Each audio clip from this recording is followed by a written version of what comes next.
شیخ صالح المغاسمی ہیں، وہ کہتے ہیں کہ ان کا آپریشن ہوا، ہارٹ سرجری ہوئی، اور ان کے نا ہارٹ بلاکیج تھے، بہت ساری آرٹریز بلاک تھیں اور سٹنٹس ڈلے ہوئے تھے، تو بہت ایشوز تھا ان کے اس میں. تو وہ کہتے ہیں کہ it was a lengthy operation. کہتے ہیں کہ میں بڑا پریشان تھا. ڈاکٹرز نے میرا آپریشن کیا، سکسیزفل ہو گیا الحمدللہ، ٹانگیں لگا دیے، میں اٹھا تو آئی واز ریلیکسڈ. لیکن کچھ دیر بعد ڈاکٹرز دوبارہ آنے شروع ہو گئے، اور جو ساتھ مشینس تھیں ان میں نا پی پی پی ہونے شروع ہو گیا. اور ایک ڈاکٹر آ رہا، دوسرا، تیسرا، چوتھا. یہ عرب کے بہت بڑے داعی ہیں، شیخ صالح المغاسمی ابھی بھی زندہ ہیں رحمہ اللہ. تو ڈاکٹرز آئے اور وہ کہتے ہیں کہ میں اب تو بہت پریشان ہو گیا کہ اب کیا ہو رہا ہے. تو انہوں نے ان کی شکل پہ نا پریشانی دیکھی، میں مزید پریشان ہو گیا.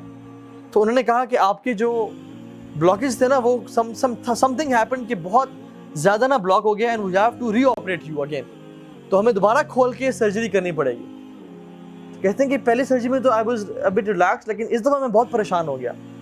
تو وہ لوگ جب گئے اپنی اکوپمنٹس لینے کے لیے اور اپنے چیزیں لینے کے لیے، تو کہتے ہیں آئی واز ریئلی ورڈ. کہتے ہیں کہ میرے ساتھ ایک نا آئی تھنک لیبنانی نرس کھڑی ہوئی تھی. وہ مجھے کہتی ہے کہ یا صالح صلی علی محمد، اے صالح اللہ کے نبی پہ درود پڑھو. اور کہتے ہیں کہ میں اللہ کے نبی پہ درود پڑھنا شروع ہو گیا اس یقین کے ساتھ کہ اللہ کے نبی نے فرمایا کہ اگر تم اس پہ درود پڑھو گے تمہاری ساری پریشانیاں ختم ہو جائیں گی اور تمہاری ساری مشکلات کا حل نکل آئے گا. تو کہتے ہیں کہ میں درود پڑھنا شروع ہو گیا، حتیٰ کہ جب ڈاکٹرز آئے اور دوبارہ انہوں نے مجھے کچھ چیزیں اٹیچ کی تو دے ور کنفیوزڈ اینڈ سرپرائزڈ. اور جب میں نے پوچھا کہ یہ کیا ہوا ہے، کہتے ہیں کہ جو رپورٹس ابھی آ رہی تھی کہ بلڈ دوبارہ جو ہے نا بلاکیجز آ گئی ہیں، they are all removed, they are all gone. اور کہتے ہیں کہ مجھے اس دن اللہ کے نبی پہ درود پڑھنے کی فضیلت سمجھ میں آئی کہ کتنا افضل ہے یہ ذکر، اللہ کے نبی پہ درود پڑھنا. سبحان اللہ. تو اپنی زندگی کو نا کثرت سے، جب بھی فری ٹائم ہے نا، درود کثرت سے پڑھا کریں، استغفار کثرت سے پڑھا کریں. ایک صحابی آیا اور کہا یا رسول اللہ نجات کا راستہ بتائیں، نجات کس میں ہے؟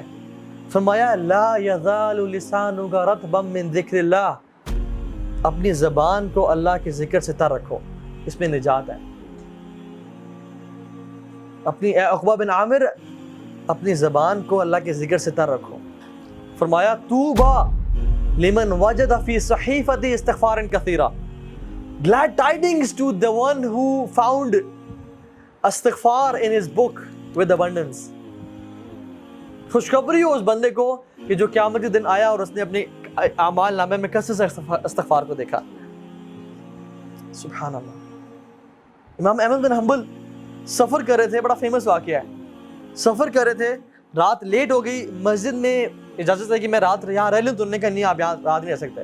تو ایک نان بنانے والا گزر رہا تھا، تو میں نے کہا آپ کیوں بزرگ کو تنگ کریں، بزرگ آپ میرے پاس آئیں بابا جی، میرے گھر رہ لیں. تو میں نے کہا ٹھیک ہے.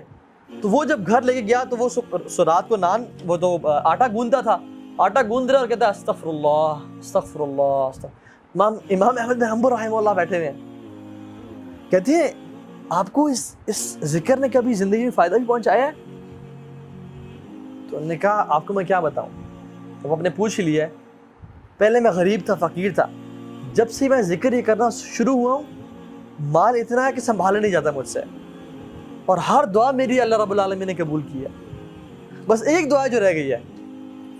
کہتے ہیں وہ کیا؟ کہتے ہیں سنا ہے کہ امام احمد بن حنبل بڑے امام ہیں، ان سے ملاقات کا شوق ہے، وہ آج تک قبول نہیں ہوئی. امام احمد بن حنبل کہتے ہیں کہ وقد جررت الیک جرا، ایسے لگتا ہے کہ مجھے آپ کے پاس گھسیٹ کے لایا گیا ہے آپ سے ملاقات کروانے کے لیے. میں ہوں امام احمد بن حنبل. یہ ہے توبہ استغفار کے فائدے، یہ توبہ استغفار. کثرت سے استغفار پڑھا کریں زندگی میں. اللہ کے نبی اپنی ایک محفل میں، ایک سیٹنگ میں 70 سے 100 مرتبہ استغفار پڑھا کرتے تھے، ایک سیٹنگ میں. اور کثرت سے درود پڑھیں، کثرت سے درود پڑھا کریں.